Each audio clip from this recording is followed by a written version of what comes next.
국민 여러분 안녕하셨습니까? 인도태평양 전략연구원 최수영입니다.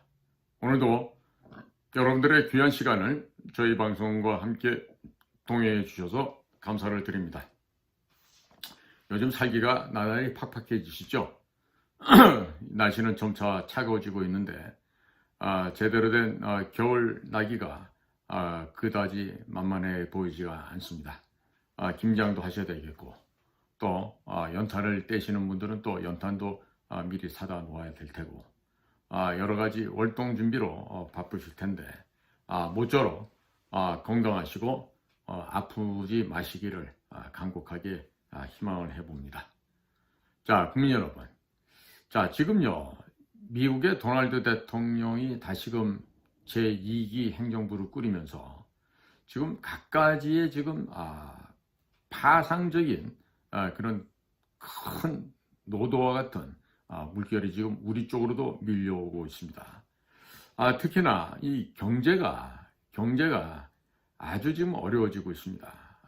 세상에서는 지금 폭탄 돌리기를 하면서 이전 그 문재인이가 싸질러 놓은 이런 그 대형 똥덩어리를 지금 치우기는커녕 같이 똥을 싸고 있는 현 상황에 있어서 지금 많은 국민들께서 지금 어려움을 호소를 하고 있습니다. 자, 그래서 이 경제를 좀 어떻게 좀 특별한 방법을 가지고 좀 활성화시켜 봐야 되겠는데 해서 저희가 이제 다음과 같은 생각을 한번 해보았습니다. 뭐냐? 지금 신세계의 정용진 회장이 지금 청라 스타필드 동구장을 지금 건설을 하고 곧 이제 완공이 되죠. 이와 같은 동구장 모델을 전국적으로 확산을 해서 지역 경제를 활성화하면 어떨까? 이런 좀 생각을 해보게 됩니다. 자, 그래서 아무리 봐도 이리 봐도 저리 봐도 내년 1월 20일 도널드 트럼프가 취임을 하고 나면 갖가지 아주 강공책들이 쏟아져 나올 것입니다. 특히나 지금 끝까지 꼬장을 부리고 있는 조 바이든을 움직이고 있는 그 뒷배들은요, 이번에 에이테킴스 미사일을 갖다가 러시아 국내로 쏘게끔 했죠. 그런데 러시아에서 지금 ICBM을 쏘고 나니까 완전히 하루 만에 깨갱거리고 지금 숨을 죽이고 있습니다. 그런데 우리 한국 사람들은요, 왜들 이렇게 어리석은지 모르겠어요. 안보는 미국과 하고 경제는 중국과 한다는 이런 허무맹랑한 이런 망상을 하고 있는 사람들이 너무 많습니다. 특히 미국의 그 PC 좌파 언론 가짜 뉴스를 생산하고 있는 그 쓰레기 내용물들을 복사해다가 나르고 있는 우리나라의 언론사들이 너무 많죠. 너무 많아요. 너무 많아서 아닌 데가 없어요. 아닌 데가. 아닌 데가 한두 군데 있을까요? 마찬가지입니다. 미국 상황을 이렇게까지나 예견을 못하고 있는 대한민국의 언론사들, 그리고 대한민국의 국가정보원, 외교부 이런 데들, 뭐 안보실 같은 저런 양아치들은 뭐 얘기할 것도 없죠. 그런데 자, 지금 내년 되면요, 미국이 중국에 대해서 대대적으로 손을 봅니다. 중국이라서 중국 인민들에다 손보는 게 아니고요. CCP, Chinese Communist Party, 중국 공산당에 대해서 손을 대대적으로 본다 이 말씀이에요. 자, 이런 상황인데 자, 우리 한국은 어떻습니까? 지금 이미 가 있던 주중 한국 대사가 윤석열 대통령의 충안고등학교 동창이었어요. 동기. 그러니까 서울대 빠찌를 달라고 했는지 몰라도 서울대 사범대학의 국어교육과를 갔던 사람이야. 무슨 외교학과나 정치학과 나온 것도 아니야. 근데 뭔 짓을 했는지 신분 탈색하고 학력이 어떻게 업그레이드가 돼서 서울대학교 사회과학대학의 외교학과 교수를 하게 돼요. 자, 그러면서 중국말 한마디 제대로 못하는 사람이 영어로 책 좀 썼다고 중국 전문가가 되고 대통령과 같은 고등학교 동문이란 뭐 그런 백이었는지 몰라도 주중 한국 대사로 갔어요. 자, 제대로 된 대사 역할을 전혀 못했어. 밑에 있는 하급 직원들하고 서로 싸움질이나 하고 이런 짓을 해왔어. 자, 그런데 이번에 그 후임으로 가는 주중 한국 대사가 봤더니 김대기라고 윤 대통령의 비서실장 했던 사람이래. 그러면 이런 사람을 중국에 보내면서 진핑 형님 좀 잘 봐주세요. 자, 이와 같이 중국에다가 줄을 대고 있는 거야. 줄서기를 하고 있어. 자, 이 덕분에 한국 경제가 묵사발이 나거나 아니면 경제가 초토화될 것 같아요. 어떻게 하면 좋죠? 응? 자, 근데 지금 소멸해 가고 있는 우리나라의 지방경제. 어디를 봐도 해소 방법이 없어요. 건설시장 다 죽었죠? 이제 끝장이 나가고 있어요. 이런 지방경제를 살리는데 멸치와 콩을 전도하다니 전도사, 이 멸콩도사가 있어요. 누굽니까? 바로 신세계그룹의 정용진 회장인데.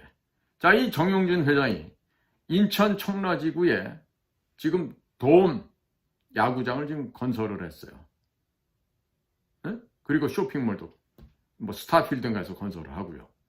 자, 그러니까 우리 한국의 각 대기업들이 전국에 이와 같은 돔구장과 쇼핑몰 이런 것들을 전국적으로 건설을 하게 되면 어느 정도 그래도 건설 경기가 살아나지 않을까 이런 생각을 해보게 됩니다. 그래서 오늘 이런 돔구장 얘기를 한번 해보고자 합니다. 자, 거기에 앞서서 인도 태평양 전략연구원 www.k-cia.kr 이 홈페이지에 가보시면 트럼프 어젠다 47을 번역해서 올리고 있습니다. 한번 보십시오. 대한민국이 해야 될 일들이 거기 똑같이 나옵니다. 널리 퍼뜨려 주시면 감사하겠습니다. 자, 그리고 미국에 출장 가실 그런 분들은요, 큰 기업, 중소기업, 작은 규모, 영세기업 가릴 것 없이 인도태평양 전략연구원 홈페이지에서 판매하고 있는 사진으로 보는 6.25 한국전쟁, 자유와 생명의 기록, 이 칼라 사진첩을 구매하십시오. 구매해서 미국 친구들에게 선물하세요. 그리고 이런 설명을 덧붙여 주세요. 한국전쟁 당시 178만 9천 명의 병사들이 미국에서 한국을 도와주려고 왔었다. 그리고 680억 달러를 투입해서 다 부서지고 잿더미밖에 안 남았었던 대한민국을 재건해 주는데 도와주었다. 정말 감사한다. 이런 말씀을 해보세요. 미국 친구들이 감동의 감격의 눈물을 흘리지 않을 수가 없을 것입니다. 자, 현재 많은 독지가들께서 후원해주고 계십니다. 미국의 참전용사들에게 이 6.25 사진첩을 보내드리고 있습니다. 한국전쟁 참전용사들께서 감동의 감격의 눈물을 흘리고 있습니다. 그 전에 혹시 이 방송을 정용진 회장이 보고 계시면 이 책을 트럼프 대통령 혹은 일론 머스크 장관 그리고 도널드 트럼프 주니어에게도 선물을 좀 해주시면 참 좋겠습니다. 그리고 이 책을 들고 사진을 찍어서 언론에 배포해달라고 요청하십시오. 물론 CNN이나 뉴욕타임즈 같은 건 보도를 안 하겠죠. 뉴스맥스에 부탁하거나 팍스뉴스에 부탁하면 될 것 같습니다. 자, 그래서 미군의 한국전 당시 참전했던 병력 숫자가 총 178만 9천 명입니다. 현재 그들 가운데 30만 명 정도가 베테랑으로서 미국 현지에 살아 계십니다. 저희들이 생존자 명단과 주소 역시 다 파악해서 구비하고 있습니다.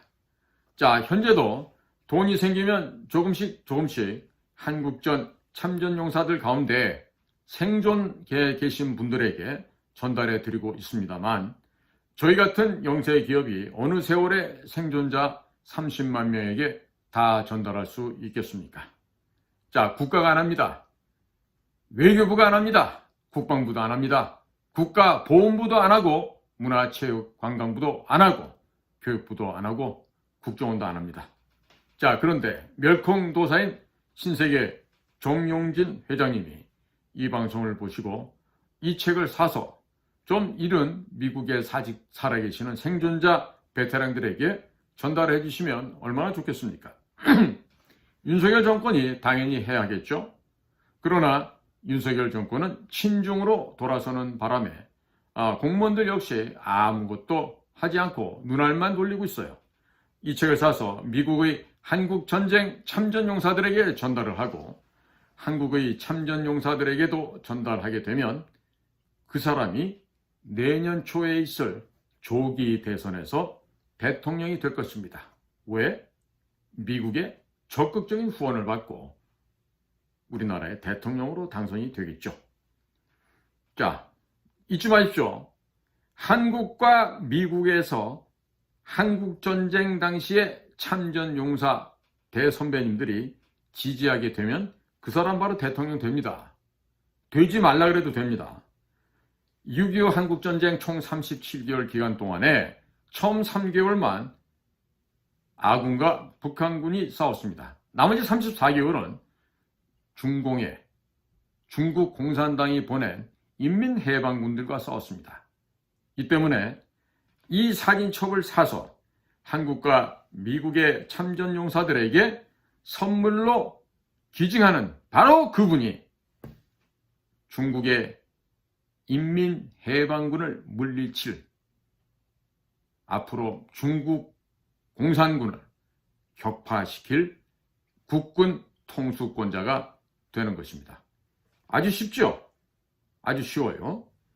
트럼프 대통령, 일론 머스크, 트럼프 주니어가 이 책을 들고 사진을 찍어서 배포하게 되면 미국의 한국전쟁 참전용사 그리고 그 가족분들이 트럼프 대통령과 그 트럼프 대통령 내각을 아주 존경하게 될 것입니다.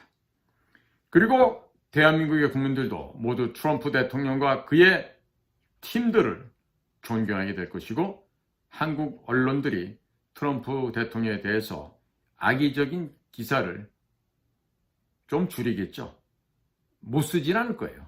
워낙에 악랄한 놈들이 많기 때문에 여전히 트럼프 대통령을 욕하고 욕보이고 장관들 그런 책임자들을 부정적으로 평가하는 얘기 계속 쓰겠죠. 그러다 한번 지옥불을 한번 갔다 와야 정신을 차릴 것입니다. 아마 그 지옥불을 맛보는 날이 조만간에 대한민국에서도 벌어질 것으로 보입니다. 자, 국민 여러분, 해외에 계신 동포 여러분, 6.25 한국전쟁이 아직도 동족상잔의 비극이라고 생각하십니까? 결코 6.25 한국전쟁은 동족상잔의 비극이 아닙니다. 소련, 중국, 북한으로 이어지는 국제공산주의 세력들이 대한민국의 자유와 인권을 박탈하기 위해서 의도적으로 침략했던 침략 전쟁입니다. 결코 동족상잔 이런 소리는 앞으로 두 번 다시 하지 마시기 바랍니다. 한국전쟁 총 37개월 기간 동안에 처음 3개월만 북한군과 전투했고요. 나머지 34개월은 중공군들과 싸웠던 전쟁이었습니다. 북한을 해방시키기 위해서 1950년 10월 19일 유엔군이 평양에 진입할 때를 맞추어서 중공군 300만 명이 압록강을 건너서 대한민국을 침략했습니다. 수도 서울을 빼앗았고 우리 국민들의 생명과 재산을 빼앗아갔습니다. 장진호에서는 미군 약 4,500명이 제대로 싸워보지도 못하고 얼어 죽었습니다. 그러나 위대한 미군은 193척의 선박에 실렸던 모든 물자를 버려버리고 약 10만여 명의 북한 주민들을 배에 나눠 태워서 남한으로 탈출시키는 위대하고도 위대한 흥남 철수 작전을 감행하였습니다. 이 당시 북한 지역에 살고 있었던 기독교인들과 일제시대의 기술자들이 대거 남한 지역으로 내려오면서 미국, 일본과 대한민국이 삼각편대를 만드는 공고하게 연결하는 계기가 되었습니다. 이 가슴 아픈 사연들이 사진으로 보는 6.25 한국전쟁 자유와 생명의 기록에 모두 담겨 있습니다. 대한민국 국민들이 왜 트럼프 대통령과 힘을 합하여 중국 공산당을 이번 기회야말로 박멸해야 되는지에 대한 이유가 이 한국전쟁 사진첩 안에 모두 들어 있습니다. 미군은 그동안 장진호 전투와 한국전쟁을 잊혀진 전쟁, 패배한 전쟁으로 기억하고 있었을지 모릅니다만 장진호 전투와 흥남 철수 작전을 통해서 대한민국은 기적적으로 회생했습니다. 현재는 세계 10위권의 경제 강국 그리고 군사 강국으로 성장하였습니다.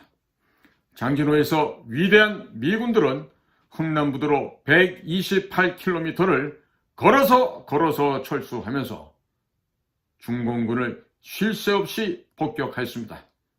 그 결과 중공군 주력부대인 제9병단에게 괴멸적인 피해를 입혔습니다. 중공군은 이 당시 너무나도 큰 피해를 입어서 서울을 점령한 후에도 평택 밑으로 내려올 수가 없었다고 합니다. 한국전쟁 당시 자유대한민국의 자유와 인권을 박탈하기 위해서 침략했던 국제공산주의 세력인 소련은 이미 해체되어 사라져버렸고 북한도 현재 소멸 과정을 겪고 있습니다. 곧 조만간에 멸망할 것입니다. 이제 남은 것은 오직 하나, 중국 공산당만 남았습니다. 장진호 전투와 한국전쟁은 유엔군이 승리한 전투였고 위대한 미국의 국민들이 승리한 전투였습니다.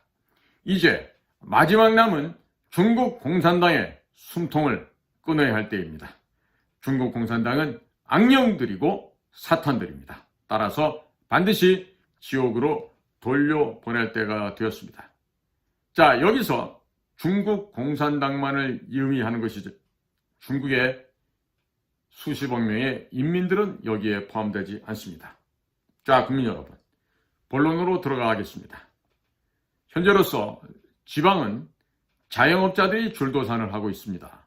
그런데 윤석열 정권은 굶주리고 있는 국민들을 구제할 그 어떠한 정책도 내놓지 못하고 있습니다.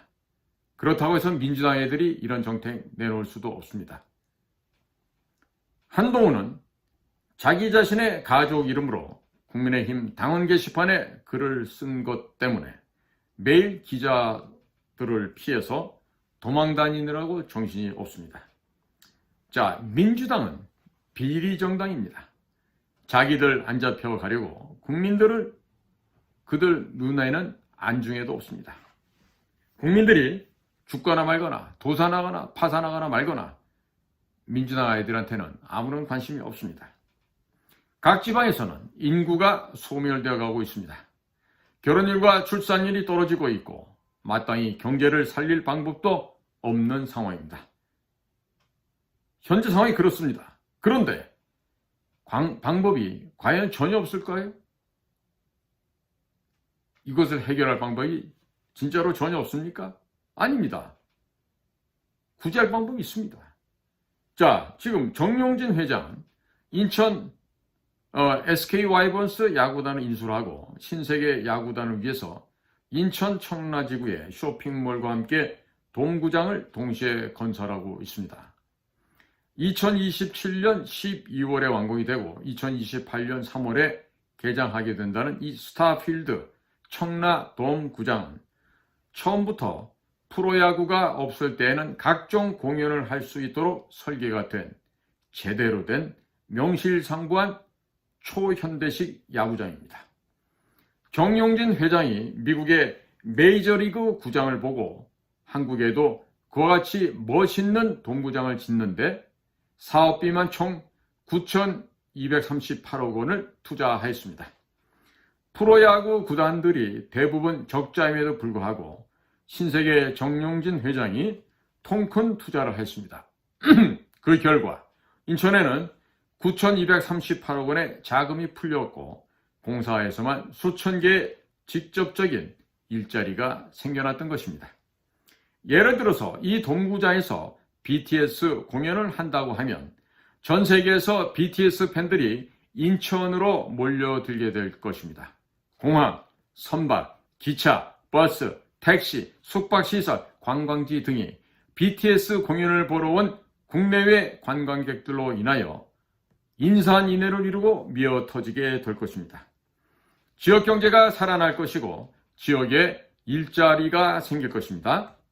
전 세계에서 BTS 공연을 보기 위해서 인천 청라 스타필드 야구장을 방문한 관광객들은 공연을 보고 먹고 마시고 관광하면서 인천에 천문학적인 달러를 뿌리고 갈 것입니다. 단 한 번의 공연으로 인천에 수백억 원어치의 달러가 떨어질 것입니다. 부산에 미 항공모함 전단이 입항하게 되면 약 일주일가량 기항을 하는데 약 7천여 명의 병사들이 하선을 하고 관광을 합니다. 부산, 경주, 양산, 통도사 등이 미어터지고 부산 시내 관광버스가 모두 미군들을 실어 나른다고 동인합니다. 항모 전단이 약 일주일 정도 머물다 가게 되면 부산 시내에는 대략 100억에서 200억 원어치의 달러가 풀리게 됩니다.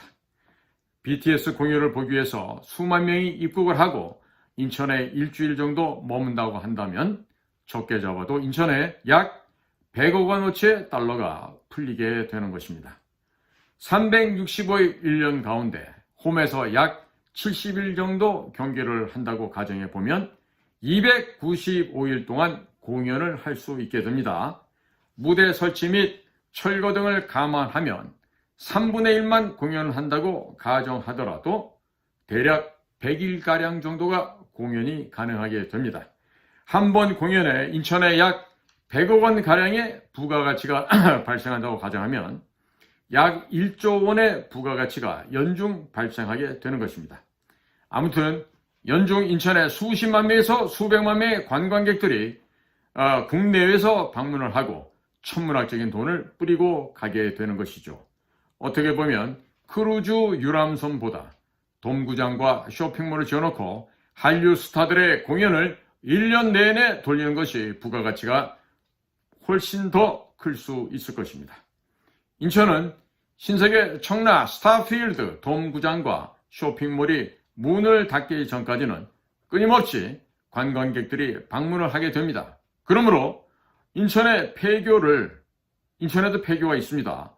그런 폐교들을 한국전쟁 역사박물관, 인천상륙 작전박물관, 북한 인권박물관 등 다양한 박물관으로 꾸미고 여러가지 다양한 관광상품들을 개발하게 되면 연중 일자리와 돈이 쏟아지게 될 것입니다. 일자리와 돈이 지속적으로 흐르면 전국에서 사람들이 몰려들게 되고 도시는 확대됩니다. 프로야구단이 대부분 다 적자인데 신세계 정용진 회장이 미래를 내다보고 참으로 투자를 잘 하였습니다. 자, 머리가 텅텅 비고, 이때는 머리보다는 대가리가 더 적합한 말이 될 수 있을 텐데, 좌우지간에 머리가 텅텅 비고 영어 한마디도 못하는 이런 부패 검사들이 장관하고 총장하고 대통령을 합니다. 자, 그런데 기업 경영하고 있는 초인류 엘리트 리더십들이 국가 경영을 못할 이유가 있겠습니까? 이번에 앨런 머스크 보십시오. 자, 신세계 그룹이 공연장을 임대해주고 돈을 벌게 되겠죠? 쇼핑몰에 사람이 넘쳐나니까 물건 팔아서 또 돈을 벌게 되죠? 기업 이미지가 올라갑니다. 주가가 따라서 올라갑니다. 이런저런 것을 다 더하면 대략 1조 원 가량 이상 투자를 해도 금방 회수를 다 할 수가 있는 것이죠. 과거에는 대형 공연시설을 지어 놓아도 한류 스타가 없었습니다. 그로 인해서 공연장을 만석으로 채운다는 것이 불가능했습니다. 수지타산이 안 맞았어요. 그러나 지금은 한류 스타가 차고 넘칩니다. 대단히 많습니다. 그러니 1년 내내 공연을 돌려도 충분히 그 좌석을 다 메꿀 수가 있습니다. 1조 원씩 투자해서 돔구장을 건설해도 충분하게 상업성을 확보할 수가 있습니다. 자, 화끈한 우리 부산의 롯데 팬 여러분들, 거기에 못지않게 또 화끈한 대구의 삼성 우리 열성 팬들, 그리고 과거 해태 타이거즈 시절부터 지금의 기아에 이르기까지 광주에 또 얼마나 열성적인 야구 팬들이 많습니까? 자, 이와 같은 비즈니스 모델을 삼성뿐만 아니라 롯데, 기아 이런 곳에 다 적용하면 어떤 일이 벌어지게 되겠습니까? 자, 대구에도 수많은 BTS 공연을 보기 위해서 전 세계에서 국내외에서 어마어마한 인파가 몰려들게 되겠죠. 관광 수입이 그야말로 짭짤하게 될 것입니다. 자, 이런 일이 생기면 예를 들어서 삼성이 했다. 그러면 수많은 관광객들이 대구로 몰려들죠. KTX, 고속버스 만석이 되겠죠. 또 일본에서 선박을 타고 부산으로 오는 관광객들도 KTX 타고 새마을 무궁화 타고 대구로 이동하겠죠. 만일에 롯데가 부산에다가 이런 동부장을 만들고 쇼핑몰까지 같이 대형으로 이런 그 컴플렉스를 만든다. 자, 그러면 부산이 지금보다 더 미어터지겠죠.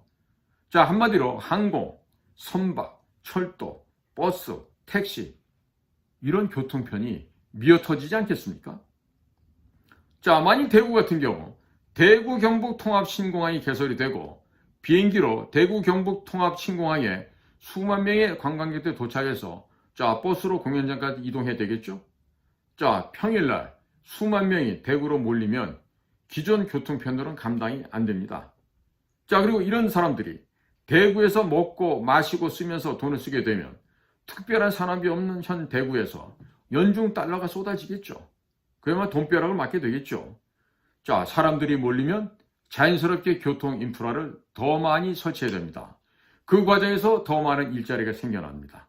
그리고 대구 통합 신공항도 활주로 길이를 확장해서 런던과 뉴욕으로 가는 미주 지역과 유럽 지역을 가는 비행기가 이착륙하게끔 만들게 되면 유럽과 미국에서 인천공항을 거치지 않고라도 바로 대구로도 들어올 수 있지 않겠습니까?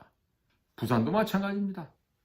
구미에 박정희 대통령 박물관, 이승만 대통령 박물관, 새마을운동 박물관, 6.25 한국전쟁 박물관을 국제적인 규모로 지어놓고 대구 삼성의 돔 경기장에서 공연을 보러 온 국내 관광객들이 구미도 반드시 들려서 보고 가지 않겠습니까?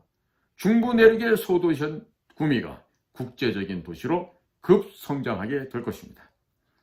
인천을 들러서 BTS 공연을 보고 KTX 타고 구미에 와서 각종 박물관 돌아보고 대구 삼성돔에서 공연 보고 또 KTX 타고 부산 해운대 광안리에 가서 회도 먹고 또 주변 관광지도 돌아보는 등 한 번 한국에 오면 꼬리에 꼬리를 물고 전국을 투어하면서 한국에서 돈을 다 쓰고 가도록 전국 곳곳에 다양한 볼거리와 즐길거리를 만들어야 되지 않겠습니까? 얼마나 바람직한 생각입니까? 현재 프로구단이 있는 지역이 부산, 창원, 대구, 광주, 대전, 수원 등입니다. 각 기업들이 이 돔구장 겸 문화공연장을 설치한다면 기업이 납부해야 할 법인세에서 건설 비용 및 유지 보수 비용을 100% 세액 공제를 해줄 필요가 있죠. 필요가 있는 게 아니라 당연히 그렇게 해줘야 됩니다. 또 각 기업들이 각종 경기장, 박물관, 예술, 문화, 공연장을 건설을 하고 또 각종 스포츠단, 예술단, 예를 들면 발레단, 합창단 이런 것들 있죠. 이런 것을 운영하는 데 들어가는 모든 비용을 법인세에서 100% 공제해 줘야 되겠죠. 자, 그러면 여러 가지 분야에서 활성화됩니다. 그 좋지도 않은 서울대학교만 보내서 뭐 할 거예요? 저마다의 타고난 재능과 기술이 다른데 자기의 소질대로 살아야죠. 자, 그러면 전국 곳곳에 각종 스포츠 경기장, 예술 공연장이 대거 들어서게 되죠. 1년 365일 스포츠 경기, 문화예술 공연이 언제 어디서나 활성화됩니다. 자, 생각만 해도 가슴 벅찬 일 아닙니까? 정부가 세금을 걷어서 일자리 예산을 편성할 생각 더 이상 하지 마십시오. 각 기업에서 스포츠 경기장, 문화예술 공연장을 건설을 하고 스포츠단과 문화예술 공연장을 운영하는 데 들어가는 비용을 100% 법인세를 공제해 줘야 됩니다. 이렇게 법인세를 공제해 준다면 전국에 다양한 종류의 다양한 일자리가 생기게 됩니다. 자, 정부가 세금 걷어서 억지로 일자리를 만드는 이것보다 기업이 일자리를 만들고 또 그 비용만큼 법인세에서 공제해 주는 것이니 별 차이도 없는데 사실은 차이가 큽니다. 기업에서 이렇게 일자리를 만들고 다양한 소재를 만들 경우에는요, 정부가 하는 것보다 효율성이 훨씬 높아집니다. 자, 여러분들이 아시다시피 정부가 만들 수 있는 일자리라는 것은요, 별게 아니에요. 평생 일자리? 아니죠. 그럼 어떤 일자리? 그냥 시간 때우기 하는 일용직이 대부분이죠. 자, 그런데 전국의 우리나라 기업들이 스포츠단과 예술단을 운영하면서 수많은 스포츠 종목에서 스포츠단이 만들어지겠죠. 또 스포츠 인재가 또 발굴되겠죠. 또 그렇게 하면서 경기를 하다 보면 다양한 일자리들이 만들어지게 됩니다. 또한 문화예술 공연시설을 만들어서 기업들이 공연단을 운영하게 되면 또 많은 다양하고도 아름다운 일자리가 전국적으로 만들어지게 되는 것입니다. 자, 예를 들어서 각 기업들마다 성장 스토리가 있습니다. 그 기업들이 성장하고 발전하고 성공했던 그 이야기들을 스토리를 바탕으로 해서 각 기업별 역사 박물관을 만들고 그 비용을 법인세에서 100% 공제해 주는 것이죠. 자, 그러면 대기업뿐만 아니라 중소기업, 중견 기업들도 각종 박물관들을 건설하게 됩니다. 자, 그러면 그것이 하나의 관광거리가 되고 국내에서 많은 관광객들이 방문하게 되기 때문에 지속 가능한 일자리가 되는 것입니다. 포항에 포항제철이 있습니다만 그 지역은 시골입니다. 그런데 포항제철이 약 1조 원을 들여서 포항제철 역사박물관과 돔야구장을 만들고 프로야구단을 운영한다고 하게 되면 전 세계에서 포항제철 박물관을 보러 시골인 포항까지도 찾아오게 될 것입니다. 또 이 포항에 만들어진 돔구장에서 한류 스타들의 공연을 하게 되면 많은 관광객들이 포항에도 한류 공연을 보러 옵니다. 보러 온 김에 포항제철 박물관도 보면서 대한민국 근현대사에 대해서 공부를 할 수 있게 되는 것이죠. 포항제철이 또 많은 스포츠단을 포항에서 운영하게 되면 젊은이들이 포항에 일을 하기 위해서 많이 몰려들게 될 것입니다. 울산의 경우 현대자동차, SK종유, SOL, 현대중공업 등 많은 기업들이 있습니다. 이 기업들이 모두 기업별로 기업 역사 박물관, 각종 스포츠 경기장, 문화예술 공연장을 건립을 하고 독자적인 스포츠단 그리고 예술단을 운영하게 되면 울산은 서울을 능가하는 문화예술 스포츠 도시로 탈바꿈하게 되는 것입니다. 고추장 만드는 기업은 공장이 있는 시골 지역에 고추장 박물관 만들고, 원전 만드는 기업은 원전 박물관 만들고, 골뱅이 만드는 기업은 규모가 작아도 어촌마을에 골뱅이 박물관을 만드는 식으로 각 기업들마다 갖고 있는 성장 스토리를 기반으로 해서 각종 박물관을 만들고 운영을 하면 되는 것입니다. 이러면서 여기에 소요되는 비용 전액을 법인세에서 공제해 준다면 수없이 많은 볼거리들이 박물관 형태로 전국 구석구석에서 생겨나게 될 것입니다. 당연히 국내외에서 수많은 관광객들이 구름처럼 몰려들게 될 것입니다. 골뱅이 박물관, 고추장 박물관, 귀뚜라미 보일러 박물관, 손톱깎이 박물관, 라면 박물관, 참치 통조림 박물관 등등 전국 곳곳에 생기게 되면 국민들께서도 대한민국 산업화에 대해서 공부를 하게 됩니다. 참치캔은 먹어도 이 참치캔이 어떻게 만드는지 몰랐는데 상세하게 알게 되면서 얼마나 재미있어 하겠습니까? 대한민국은 1차, 2차, 3차, 4차 산업혁명에 필요한 모든 기술을 완벽하게 다 갖추고 있습니다. 그렇기 때문에 각 기업들의 역사를 소재로 박물관을 만들게 되면 전국이 박물관 천국이 될 것이고 전 세계에서 관광객들이 구름처럼 몰려들게 될 것입니다. 해외 관광객들도 한국 기업들의 성장 과정에 대해서 이해를 하게 되며 신뢰하게 될 것입니다. 한국 제품을 더 많이 구매해 갈 것입니다. 정부가 세금을 걷어서 지속 가능성조차 없는 싸구려 일자리를 만들 생각은 절대 하지 말고 그냥 기업들 보고 알아서 일자리 만들라고 하면 됩니다. 법인세에서 비용 전액을 감면해주면 더 많은 일자리가 순식간에 생겨나게 될 것입니다. 또한 기업들이 교육에 투자하면 그 비용도 전액 법인세에서 감면해줄 필요가 있겠습니다. 자, 예를 들어 보겠습니다. 이병철 반도체 공업고등학교, 정주영 선박공업고등학교 등은 공부 못하는 학생들이 가는 학교가 아닙니다. 가고 싶어도 못 가는 학교가 됩니다. 대한민국에서 가장 똑똑하고 재능 있고 능력 있는 학생들이 가는 학교가 될 것이고 삼성과 현대 등 각 기업이 자신들의 창업주 이름을 걸고 학교를 운영하기 때문에 기업의 자존심을 걸고 최고 수준으로 교육을 시키게 될 것입니다. 이병철 반도체공업고등학교 경우 삼성반도체 직원들이 선생님으로 와서 가르치고 삼성반도체 공장에 가서 실습을 하게 되면 서울공대 전자공학고보다도 공업고등학교 수준이 훨씬 더 높은 수준이 될 것입니다. 정주영 선박공업고등학교 경우 현대중공업의 최고 기술진들이 선생님으로 와서 학생들을 가르치고 현대중공업 공장에 데려가서 실습을 시키면 서울공대 조선공학과 학생들보다도 이 정주영 조선공업고등학교의 고등학교 수준이 훨씬 높아지게 될 것입니다. 각 기업들에게 학교 설립, 운영, 학생 선발에 자유권을 주고 들어가는 비용의 전액을 법인세에서 면제해 준다면 각 기업이 기술자들이 필요한 수만큼 학생들을 길러낼 수 있을 것이고 취업도 바로 될 것입니다. 반도체 인력이 수만 명 부족하다고 하는데 정부에 반도체를 아는 사람이 없는데 어떻게 반도체 인력을 육성할 수가 있겠습니까? 불가능한 일입니다. 삼성과 하이닉스에게 반도체 공업고등학교 및 반도체 대학을 세우고 알아서 학생 뽑아서 키우라고 하면 비용은 법인세에서 100% 감면을 주고 이렇게 되면 순식간에 세계 최고 수준의 반도체 인재들을 대거 육성할 수 있게 될 것입니다. 이렇게 되면 대학 입시에서 서울대가 지방의 대기업이 운영하는 공업고등학교, 상업고등학교에게도 밀리는 열등하게 되는 일들이 벌어지게 됩니다.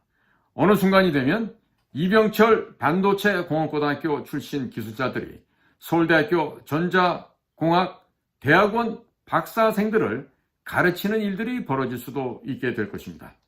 자, 이렇게 되면 대학 입시 때문에 스트레스를 받을 필요도 없고 이유도 없고 취업 때문에 스트레스 받을 이유도 필요도 없게 됩니다.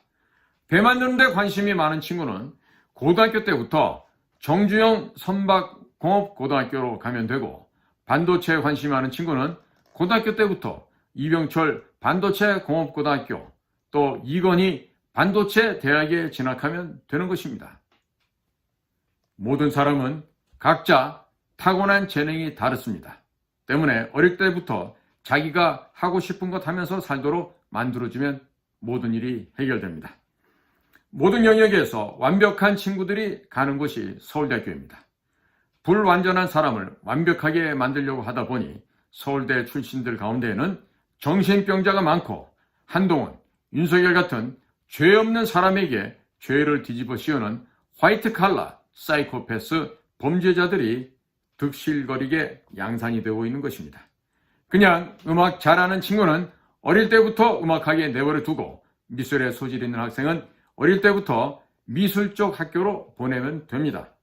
왜 미술하고 음악하는 친구들이 인문계 고등학교 가서 소질도 없는 수학, 물리, 화학 이런 것들 공부한다고 고통을 받게 만드는 것입니다.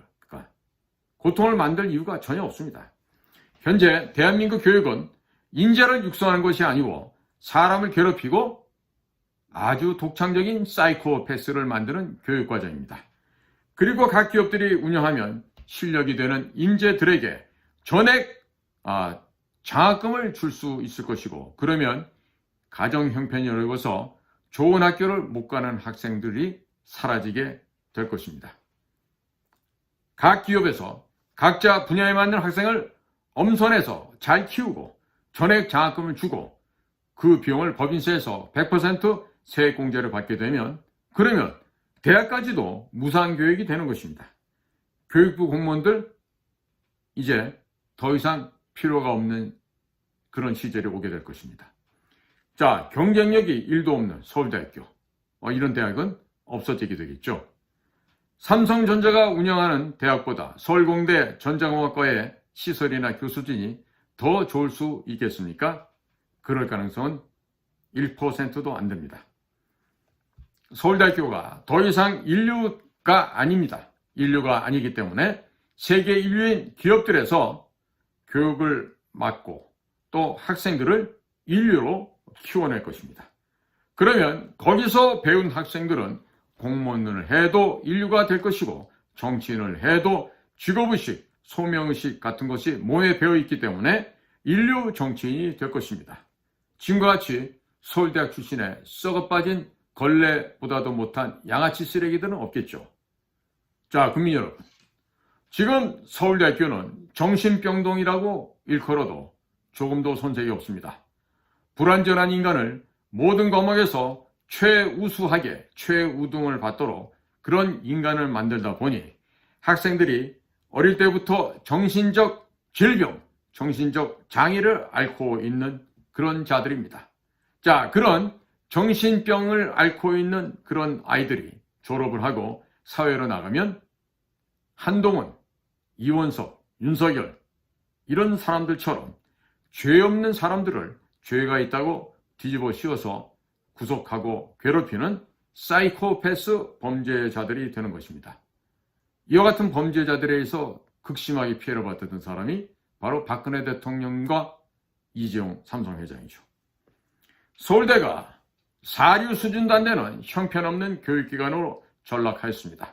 때문에 서울법대를 나왔다고 하는 판사, 검사 이런 아이들이 대통령과 참모가 되고 국정 운영을 하기 때문에 나라가 개판이 된 것입니다. 정치가 사류도 못 되는 5류, 6류, 7류로 떨어진 것입니다. 서울대학교 정치학과 출신들이 윤석열 정권에서 국정원장도 합니다. 외교부 장관도 합니다. 자, 어떻게 윤석열 정권이 중국 앞에 줄을 설 수가 있다는 말입니까? 서울대학교 교육이 쓰레기, 사류, 오류이기 때문에 세상이 어떻게 돌아가는지 세상 물정도 모르는 사류, 오류들을 배출하고 있는 것입니다. 자, 이 서울대학교 아이들은 겉멋만 듭니다. 제 잘난 줄 압니다. 이렇게 해서 겉멋만 들어서 자기 자신들이 인류, 아니다, 초인류다 라고 착각하고 살아가는 것이죠. 이것이 정신병이 아니면 그 무엇을 두고 정신병이라고 규정할 수가 있겠습니까? 대한민국 초대 대통령 이승만 대통령 각하에 동상 하나 없는 서울대학교입니다. 박정희 대통령 기념관도 없습니다. 그런데 한국전쟁 당시 우리 영토를 침략했던 중국 공산당의 수괴 시진핑의 기념관이 있다는 사실 알고들 계십니까?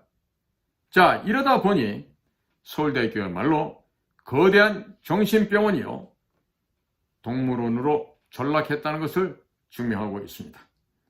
중학교 때까지는 인문학 중심으로 학생들을 가르쳐서 사람을 만들고 고등학교 때부터 기술교육을 시키면 될 일입니다. 교육부도 지금보다 80% 정도 날리고 20% 정도만 있어도 됩니다. 교육부도 대폭 축소시키고 경쟁력 없는 공립대학들 철저하게 구조 조정을 할 필요가 있겠습니다. 일자리 예산, 출산 예산, 비정부기구 지원금, 성인지 예산 등으로 연간 200조 원 이상을 허공에 헛되게 뿌리고 있습니다. 2023년 국방비가 57조 원일 때 비정부기구에 대한 지원금은 102조 3천억 원이었습니다. 성인지 예산은 24조 원이었습니다. 이 두 가지만 합쳐도 126조 3천억 원의 혈세를 허공에 뿌린 것입니다. 1년 365일 나눠보면 매일 3,620억 원을 허공에다가 헛되게 뿌렸다는 이야기입니다.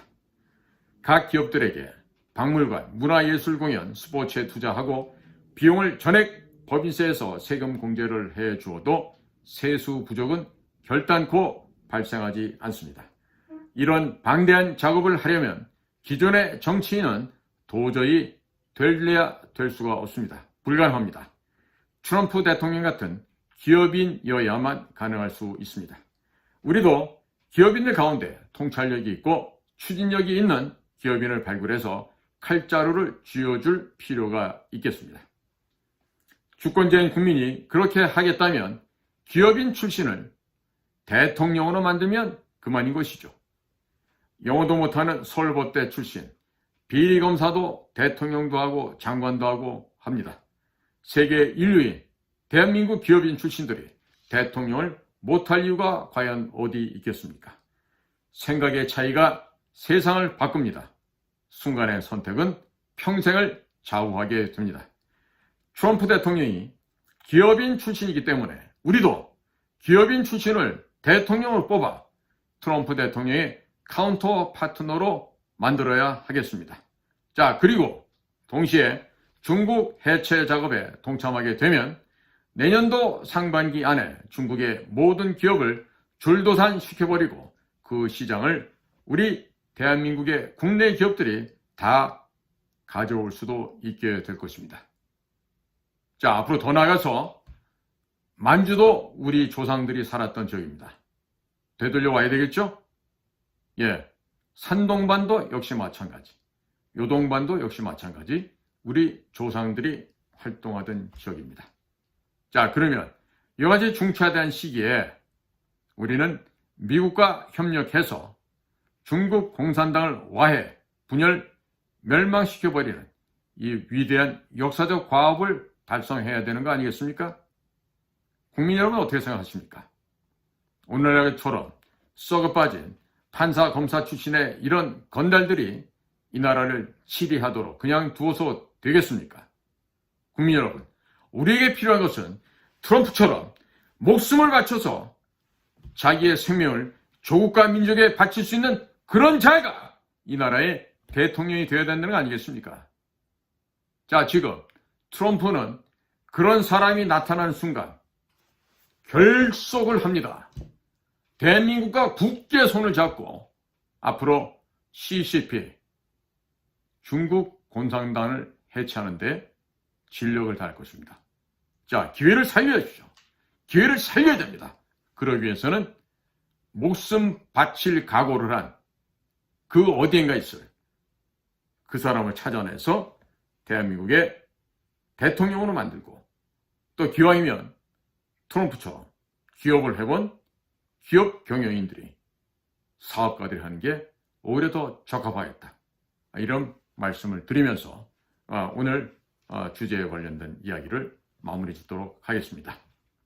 자, 국민 여러분, 오늘도 여러분들의 귀한 시간을 저희들과 함께 해주셔서 감사를 드립니다. 저는 인도태평양 전략연구원 최수영입니다. 안녕히 계십시오.